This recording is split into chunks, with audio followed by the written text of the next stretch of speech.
cooking beef stew today here on the Geezer Guide to Better Living.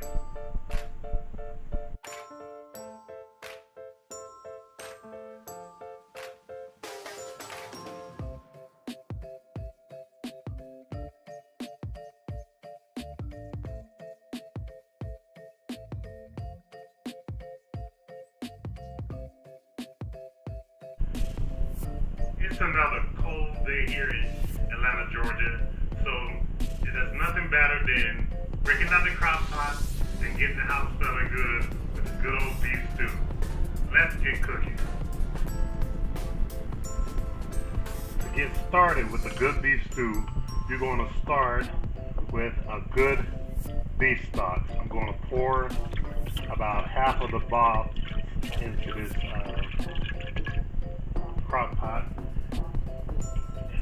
The other half for when I put that in there because I'm going to be mixing these ingredients and I want them not to clump. So I'm going to put in a can of diced tomatoes. So I'm also going to add an 8-ounce of can of tomato sauce.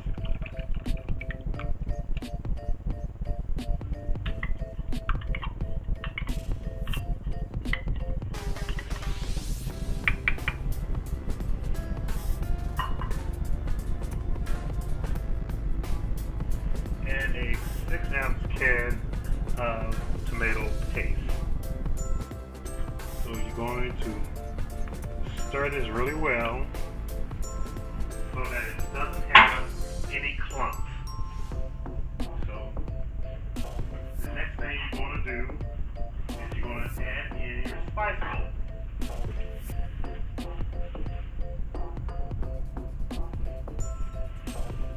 And this is my spice bowl.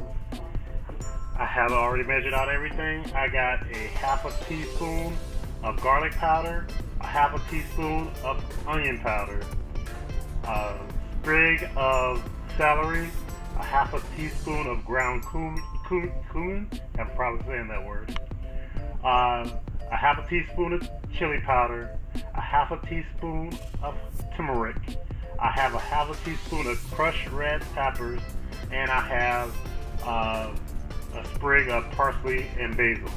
So I'm going to add that into here. And if I need to add any more spices as I go along and I taste it, I would add more. But that's my base spices that I'm putting in here. Okay, so what I'm going to do is I'm going to add a little bit more of the broth because I want it not to be too thick.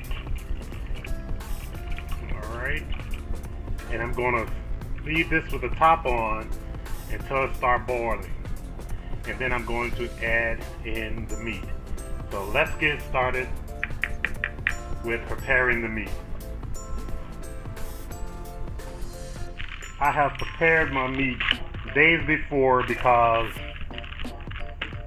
I know when I have a hunger or a hankering for something, I start preparing the meat ahead of time because I like a good seasoned meat. I put some Worcestershire sauce and some meat tenderizer and other things in here to season the meat overnight. So it's been seasoning for at least 8 hours or more. Okay, so my frying pan is hot now. I'm going to add in a couple of ounces of oil.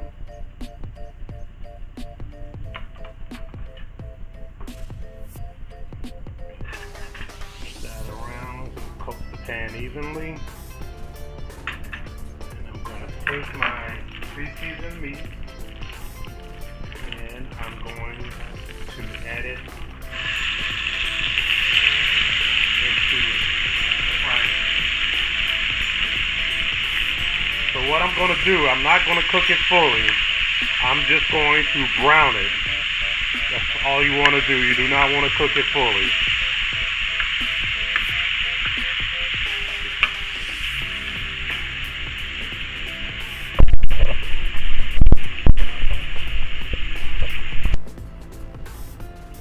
The tomato base has been simmering for a little while. You can see that it's smoking a little bit. Give it a little stir. Alright, so the meat has been browned. We're going to add the meat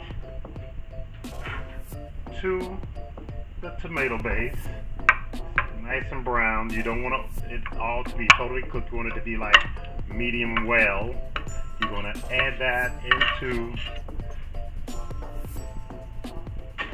the base, tomato base, and you're going to stir it. Alright, put the top back on, let it simmer for about an hour or so, and I'm going to check on it again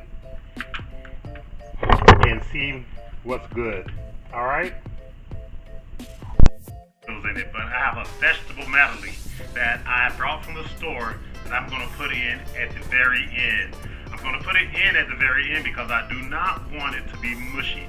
I want my vegetables to still have their integrity, so you can tell that this is a bean and this is a pea and this is corn and this is okra, whatever inside the medley. You don't want it to be all into a big muddled mess, so you're going to put it in very last. So I'm going to let this sit, as I said, for a couple of hours. So I want the meat to get good and tender, and I'm going to put that in last. So it's been about an hour and a half to hour and 40 minutes. I've put the vegetable medley inside of the pot. I know that my meat is ready because when I press it against the side of the pot, it crumbles. So that means that it's good.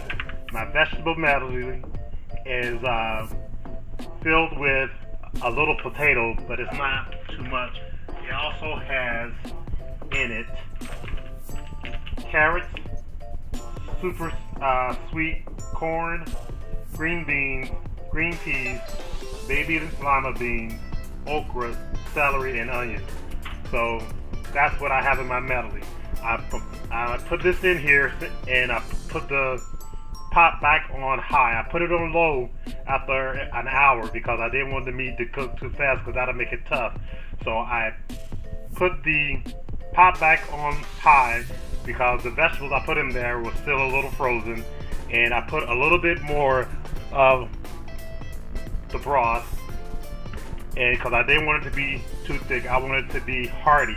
I don't want it to be too thin or too thick, but I do want it to be hearty. So that's what I have done, and we're going to come back in about 45 minutes to an hour, and it should be done by then. I hope you enjoy watching this video as much as I'm going to enjoy eating that stew. This is it for this video, and I hope you go and check out my art website, one on Redbubble, which is Geezer Art, and the other one is on Fine Arts America, which is buildabarber.pixel.com. Alright, thank you as always